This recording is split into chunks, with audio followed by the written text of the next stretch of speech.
Paulo e Estevão, pelo Espírito Emmanuel. Psicografia Francisco Cândido Xavier. Segunda parte, capítulo 3, parte 5.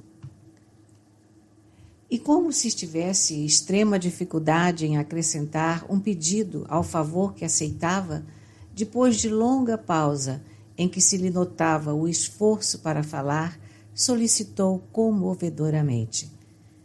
Caso fosse possível, desejaria ocupar o mesmo leito em que Estevão foi recolhido generosamente nesta casa. Barnabé e Pedro ficaram altamente emocionados. Todos haviam combinado não fazer alusão ao pregador massacrado sob apulpos e pedradas. Não queriam relembrar o passado perante o convertido de Damasco, ainda mesmo que sua atitude não fosse essencialmente sincera. Ouvindo-o, o antigo pescador de Cafarnaum chegou quase a chorar. Com extrema dedicação, satisfez-lhe o pedido, e assim foi ele conduzido ao interior, onde se acomodou entre lençóis muito alvos. Pedro fez mais.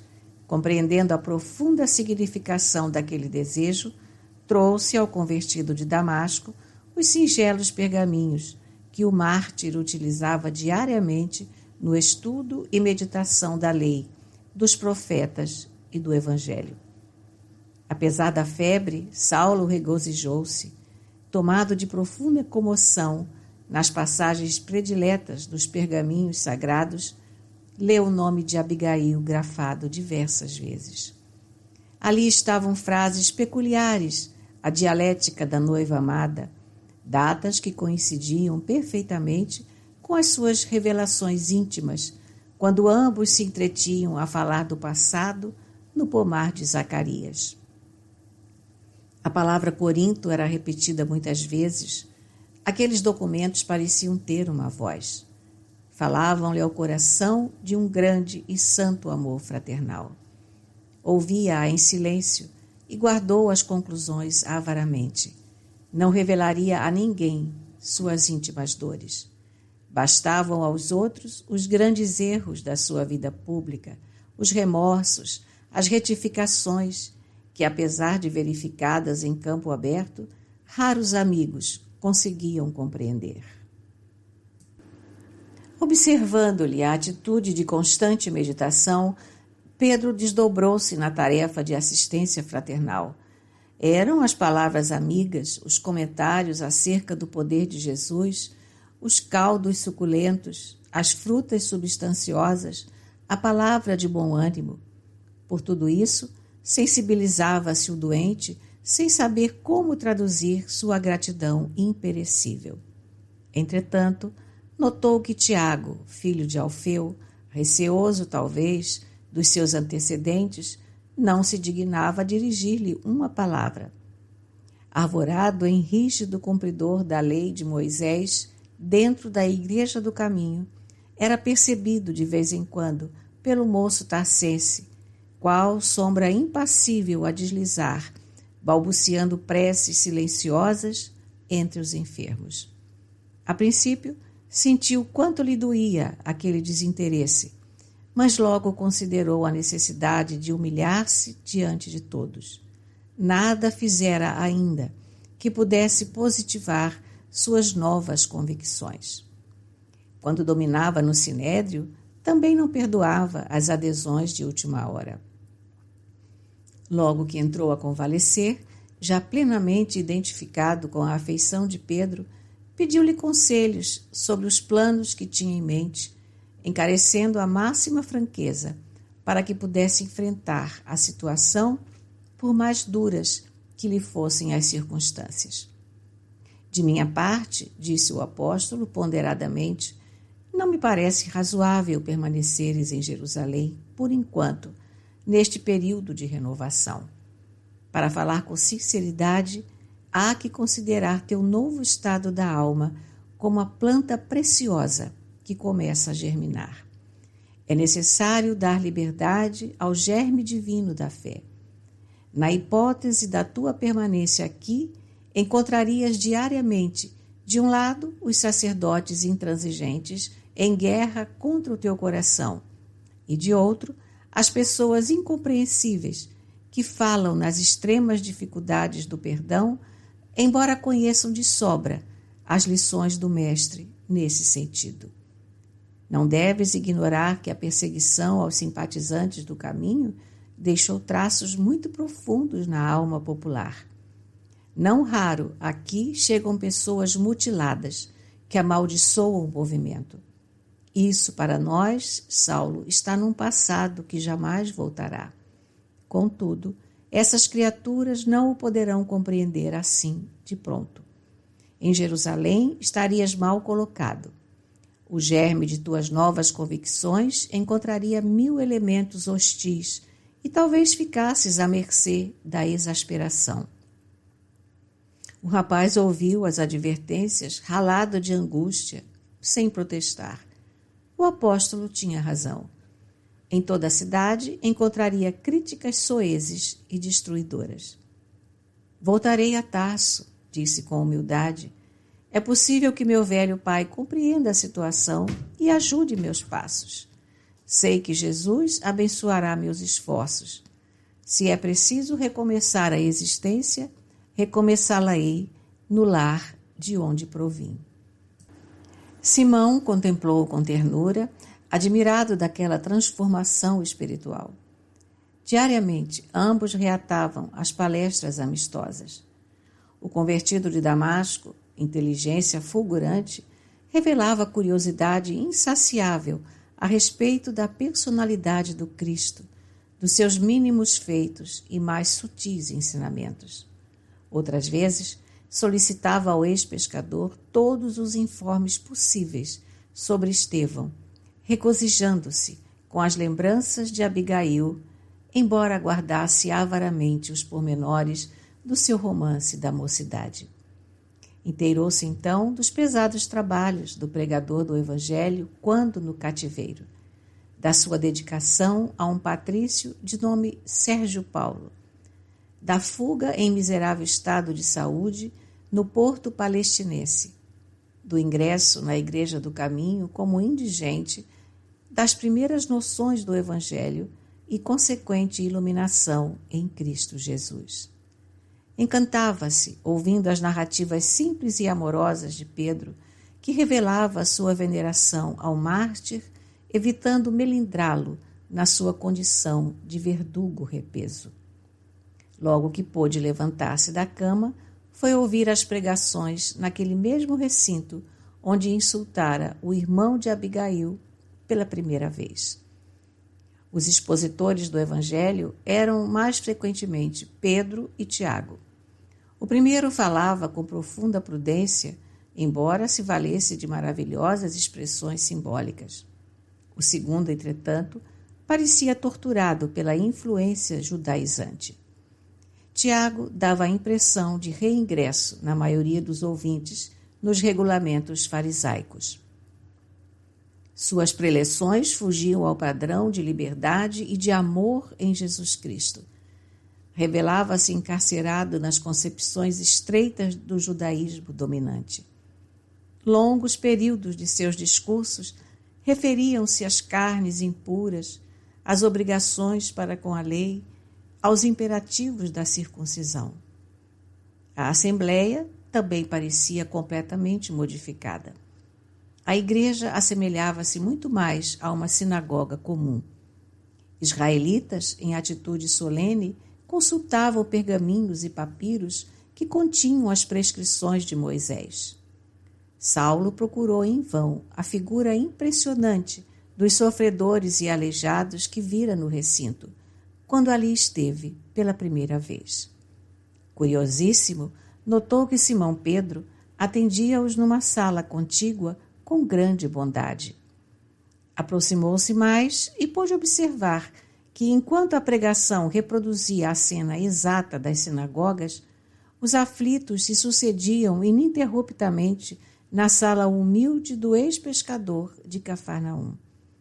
Alguns saíam conduzindo bilhas de remédio, outros levavam azeite e pão.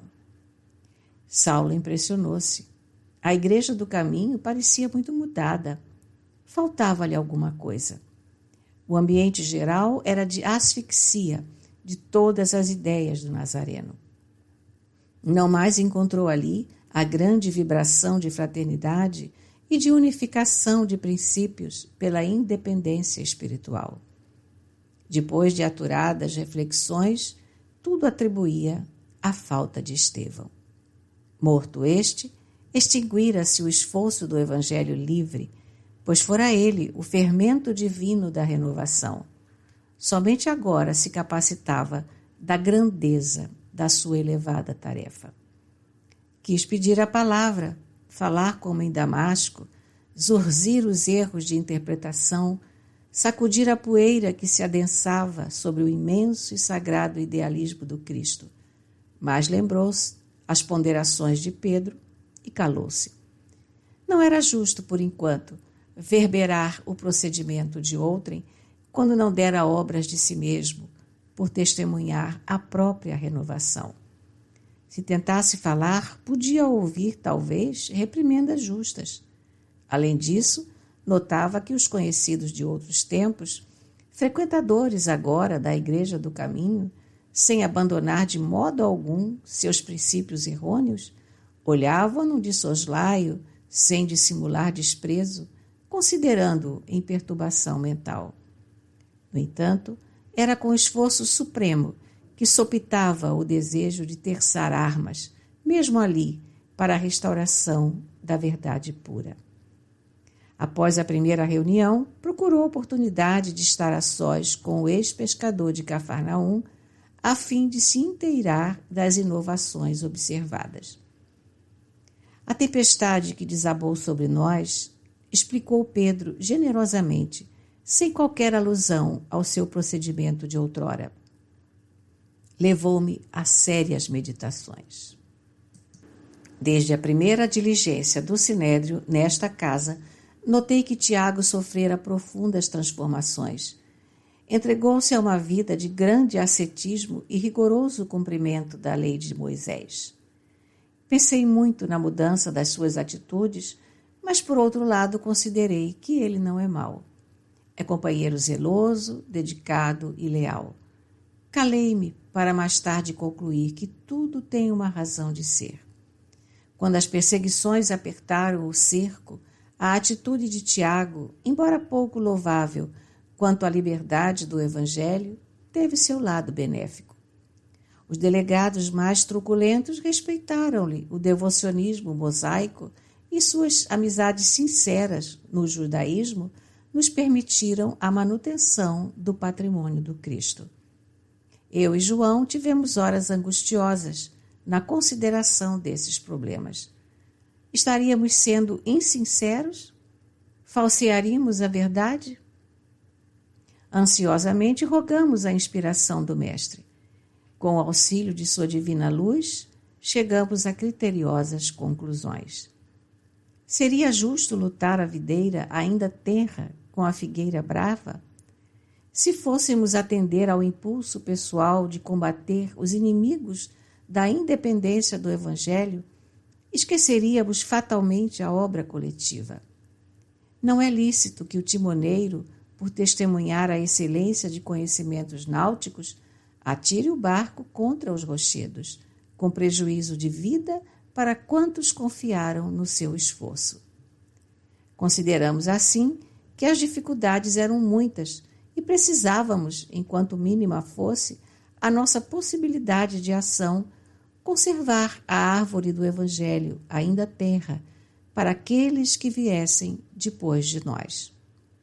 Além do mais, Jesus ensinou que só conseguimos elevados objetivos neste mundo cedendo alguma coisa de nós mesmos.